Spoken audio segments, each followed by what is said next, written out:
Cofactors. Sounds cool, and it is cool. All right, cofactors. So this is another way of computing determinants, which will be of most use for us. Well, lots of places, but we're particularly thinking about computing eigenvalues and eigenvectors. But there are more uses, of course. All right, and we'll show some very surprising things that come out of this. So the way of the cofactor. So it's going to be a recipe. I'm just going to tell you how to do it. This can all be explained or connected to by the three basic rules of what determinants need to do, how they need to behave. Once again, those things are that the identity matrix has a determinant of 1. If we swap any two rows of a matrix, then its determinant changes sign, and determinants are multilinear in their rows. Awesome.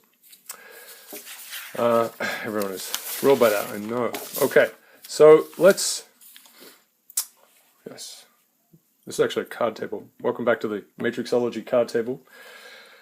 I like it.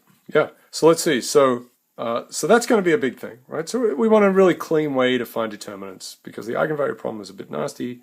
We showed some examples where if you try to compute with row operations, you end up with a bit of a mess. So, and that is true. So this is going to be a kind of a nice, lots of symmetry involved sort of approach. So, okay.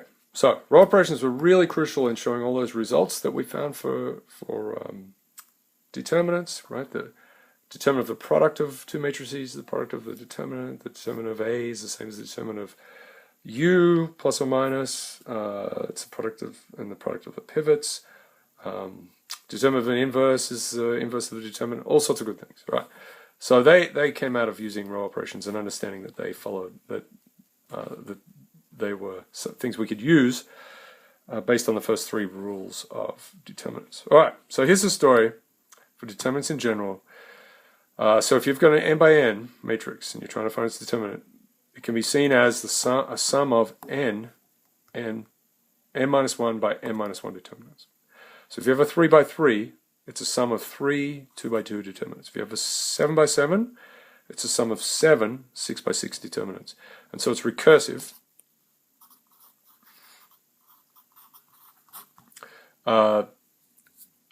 Right, each of those 6 by 6s has 6 5 by 5s, and so on and so on and so on. So that immediately sort of, at least saying that should indicate how nasty it is. There's sort of a factorial explosion involved. So we're going to work with this one example, a 3 by 3. We'll do a 4 by 4, work on a 4 by 4 as well, and that's probably enough.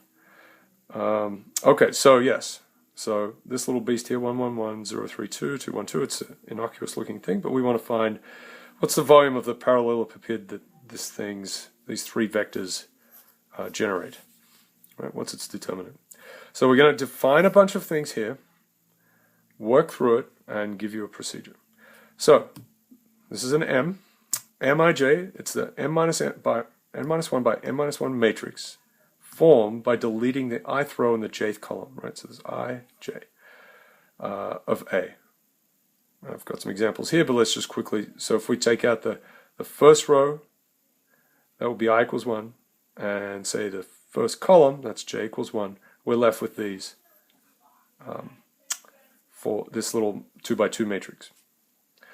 And there are n squared of these, right? So there are, because you just start at each point, so there are n squared numbers in here, in an n by n in general. So there are n squared of these, and we call them minor matrices of A. Right? So that's our first piece. We're going to build from there. So here's the example I just mentioned. So again, here's our matrix. Pac-Man is eating things in here. So take out the first row, first column, what's left? 3, 2, 1, 2. Take out the first row and third column, that's M13, and we're left with 0, 3, 2, 1. What happens if you take out something where you split it up? Well, so M22, so take out the second row, second column, you just delete them and then squish everything back in. So this is 1, 1, 2, 1. 1, 1, 2, 1. Cool. All right, and if we took out, say, the middle column and the first row, we'd end up with 0, 2, 2, 2. They just vanish. They fold up. So you can imagine like that. You're just erasing it and then pushing all the numbers up, erasing the row, and then erasing the column, pushing all those numbers together. So Mij is the ijth minor of A. This is so the determinant of the minor matrix Ij, the determinant, right? Just to be clear, it's the ijth minor of A. So we've sort of shortened it. We've taken out the word determinant. It just has a special term. Yeah, and this is just saying there are 9 of these matrices for A, which sounds like a bad story, but it's going to be okay. For calculating determinant, we only need 3 of them at a time. Okay, so minor, so we've gone from matrix minor to minor. And now we do this extra step where we take the minor and we multiply it by -1 to the power of I plus j, which is going to seem like a bit of a funny thing to do. But it is a result of row swaps and column swaps. Right, we're allowed to do column swaps now. It's a result of that in showing that a general matrix has this formula that we're about to derive. Okay. Okay, so you can think of this as a checkerboard of pluses and minuses.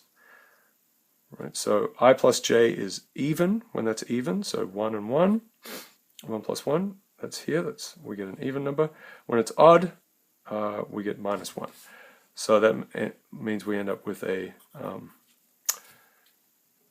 alternating, let me put in some more of this room, alternating sequence of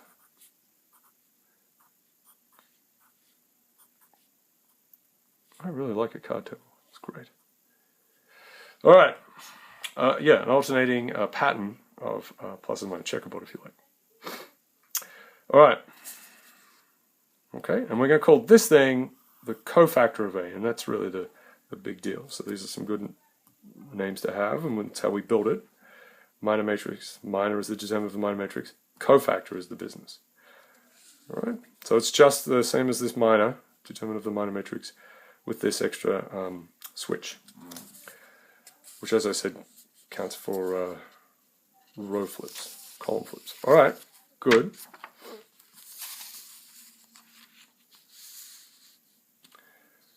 So here's a theorem. We're going to just throw this out here. I think a webisode would have to be involved to explain this. Determinant of A is given by a dot product of A's, so we'll say this slowly, A's cofactors and A's entries, so it's a dot product, right? Classic dot product, along any one row or column. So we can take the first row of A, find the cofactor for C for position 1, 1, position 1, 2, position 1, 3, multiply those cofactors by these entries here, which are 1, 1, and 1, sum them up, that's what a dot product is, and that will be the determinant. We could go down the second column here, find the cofactors here, here, here. Cofactors are funny because they never involve the row or column you're in. They involve other parts of the matrix. But you'd have 1 times the cofactor for this position, 3 times the cofactor C2, 2, and 1 times the cofactor C3, 2. Add them up. Weirdly, all of these things will give you the determinant. This is Crazy Town Banana Pants. And it's a dream of Pac-Man. So this is just to write the formula out in a couple of ways. So we could go across the top row. So 1 and 1, row 1 and row 1. Across here, column. So J is the column index. So we're going 1, 2 to N. So cofactor, entry of A. We could go down the second column. Cofactor, entry of A. Right? Doesn't matter which one. And so you see the indices have changed here. This is an I now because I is a row index. So let's build this up slowly. Let's go across row 1 and see if we can do it there.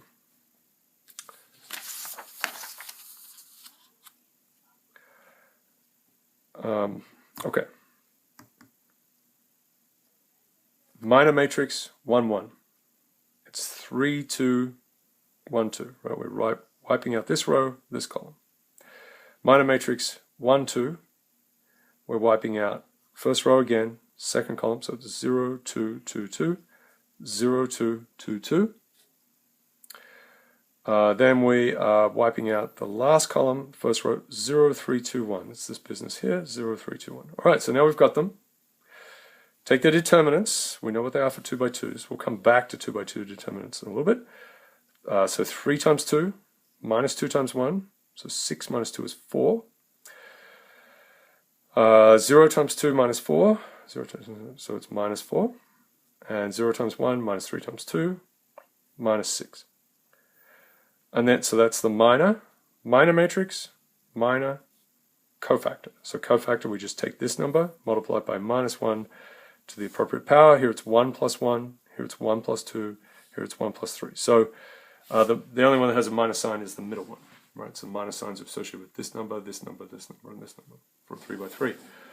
So we're just multiplying by plus 1, minus 1, plus 1, so we get 4, 4, minus 6. So the minors went from 4 minus 4 minus 6 to cofactors 4, 4, minus 6. So the claim is then that the determinant of A is this dot product. This is a dot product.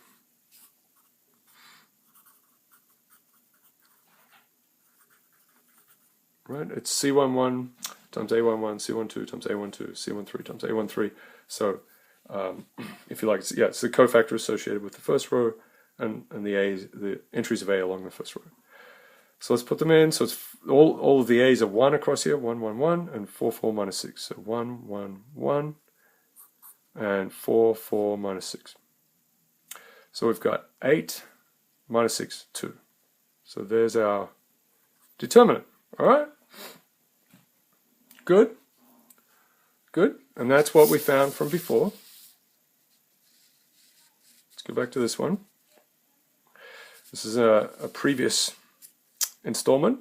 We did row operations on A, and we got to 2. Right? You can see it's a different business. This is a much more funny looking thing here that we've done. But this was just doing row operations, blah, blah, blah, blah, stepping it down to until we got to the identity matrix. Good. So confirmation. So there's an as before, as for row ops. So now we can choose, we could have, according to this theorem, we can choose any row or any column. Not the diagonals if you're getting carried away with magic squares or something. That's not what we're doing, people. But we can choose any row. So let's do it kind of all at once. So that's this statement. We can choose any row or column. Let's do all of them at once. Crazy. Right, we're out of control here. So we'll create a cofactor matrix. So each entry of A has a cofactor associated with it. We've just computed 4, 4, and minus 6. And if you go through, you'll find these ones as well, right? So minus 1, 0, 1, minus 1, minus 2, 3. Right, so the cofactor associated with this entry has nothing to do with the 0. Take 1, 1, 1, 2. So it's 2 minus 1. That's the minor matrix. The determinant of that is 2 minus 1, which is minus 1.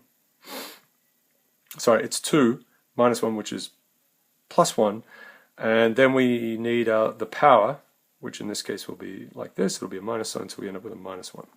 All right, so you can go through and figure those out. Good exercise.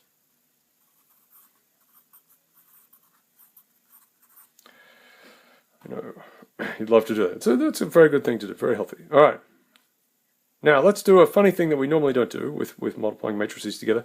We're going to take this sort of direct product of all the elements, because that'll allow us to then compute a whole bunch of dot products at once. So we're going to take all of A and all of C and then just overlay them on top of each other. And hopefully I've written this out clearly here. So it's 1 times 4, 1 times 4, 1 times minus 6. There's that. 0 times minus 1, 3 times 0, 2 times 1. That's all of this. And then 2 times minus 1 here, 1 times minus 2 here, and then 2 times 3 here. So it's not a normal matrix multiplication, but you can, this notation is fine. We're saying, multiply the ijth element of this new matrix is just the product of the ijth element of each one, A and C, and then this means create a matrix. All right, so we compute all these things. We have 4, 4, minus 6, 0, 0, 2, minus 2, minus 2, 6. So along each row is the kernel of a dot product, right? It's the right. So there's 4, 4, minus 6, 4, 4, minus 6, and to finish the dot product, you just have to sum up the numbers.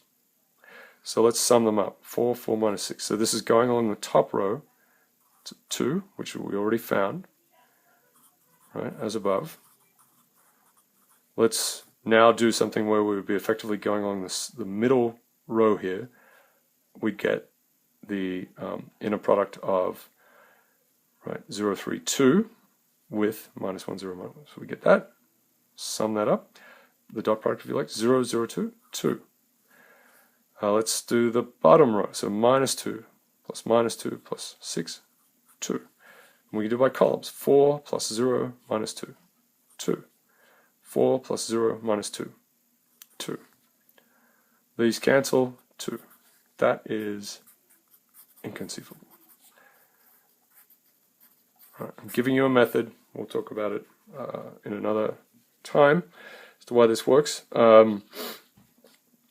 But the upshot is you don't have to calculate all of these, right? So, well, A, it works, and it's a very, it just involves products. There aren't things on the bottom.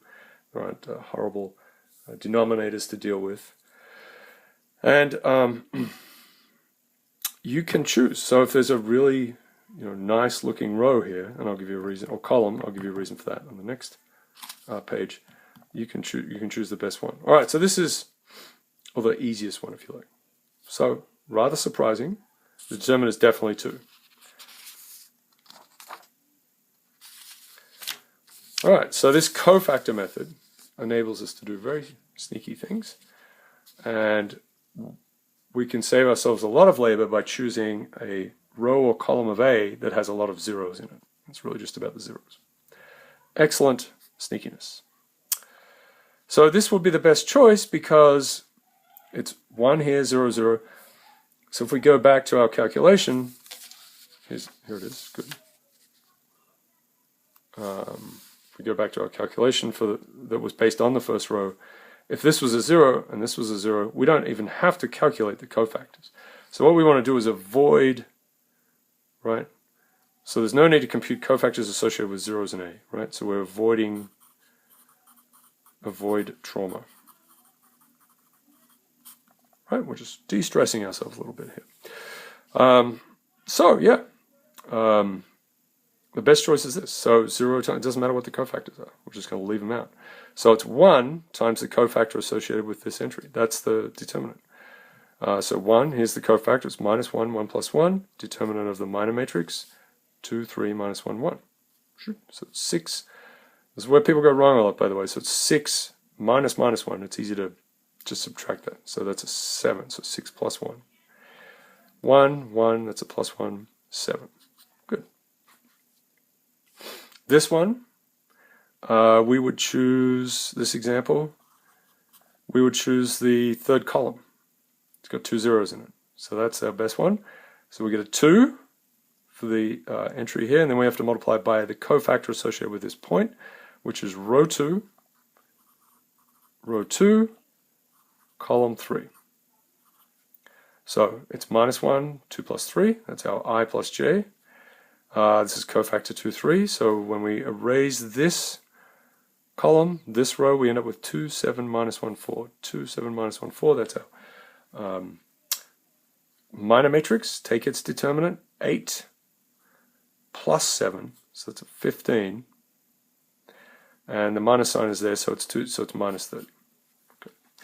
So that's much better. I mean, the worst thing we could do in these two cases is go along the bottom row. We'd have to calculate 3 cofactors. Here we'd have to calculate 3 cofactors. The others have zeros in them, which helps, but always fun. Choose the one with the most zeros. There's some other things, but that's a big deal. All right, let's just go back to 2 by 2s, just for a little tiny bit of fun. So yeah, so let's see. We've got let's move this across.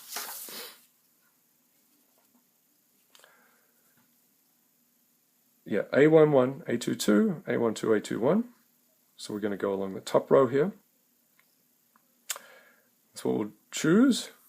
So it's A11 and A12. It's the dot product with C11 and C12. Cofactors associated with those points. What are those cofactors? Well, so it's minus 1 to the 1 plus 1.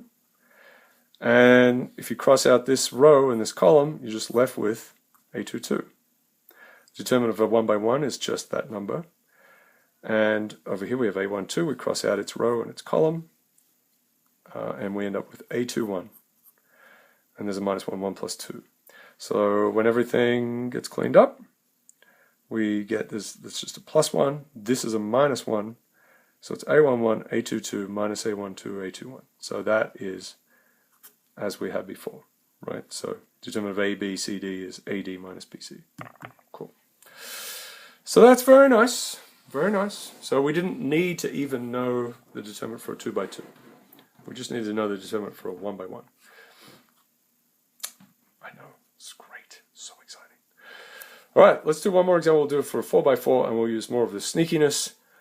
So it's this big blob here, 2, 2, 3, minus 1, 0, 7, 0, 0, and then your heart leaps when you see this. You're like, yes, yes, I am not forsaken. 0, 7, 0, 0. Lots of zeros.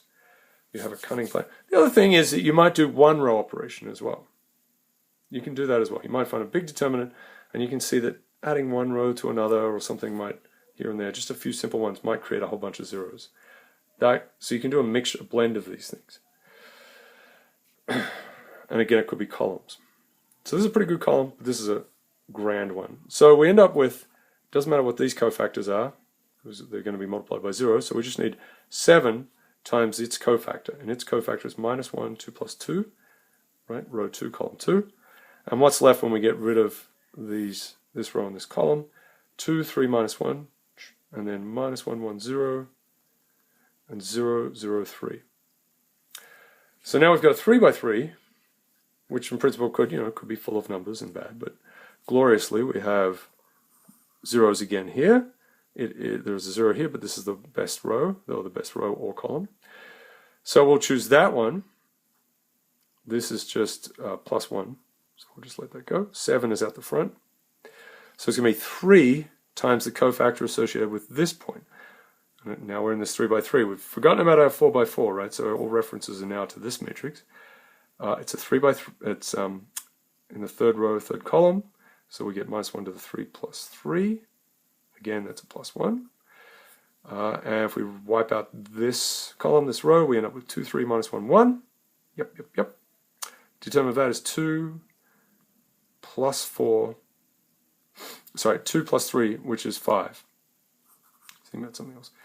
7 times 3 times 5. 105. MATLAB verified. It's true, actually. That is good. So starting with row 1 would have been painful. That would have been a bad plan. Or column 2, bad plan.